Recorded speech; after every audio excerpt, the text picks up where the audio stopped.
Hello mga idol, mag-unboxing tayo ngayon ibon. May binili tayo dito dalawang kak dahil ipapares ko dito sa dalawang ibon na putik at dilaw.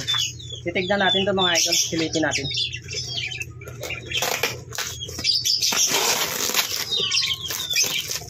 Nakarating lang sa atin yung ibon na to mga idol.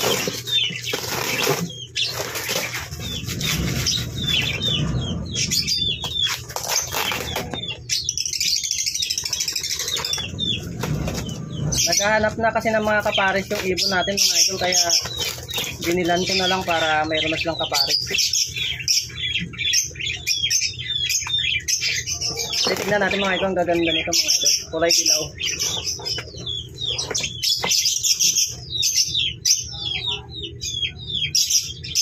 Korea lipad. Yan mga idol.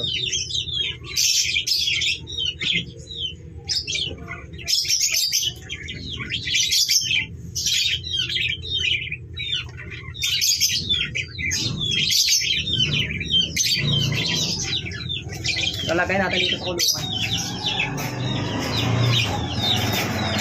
Ano siya? Kulungan mga idol. Yung isa naman mga idol, kunin natin.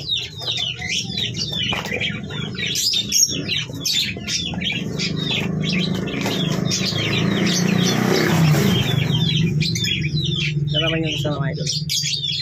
Ang ganda mga idol, mga big.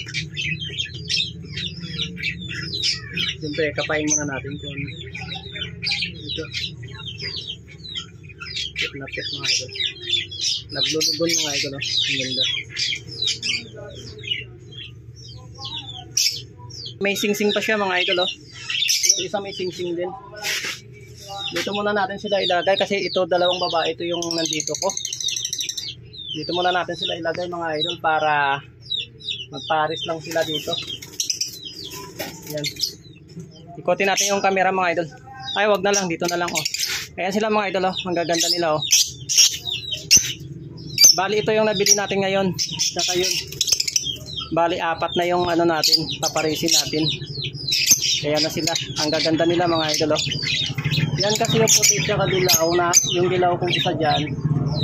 Puro babae yan, yung dati pares ni Marshall. Kaso si Marshall babae din, ay babae din to. Kasi nagpapababa. Ang ganda oh.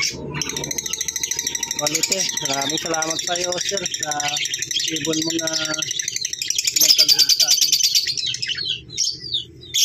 Ang ganda nila mga idol. Ito kasi yung puti ko mga idol, red eye to. Tapos yung isa, hindi.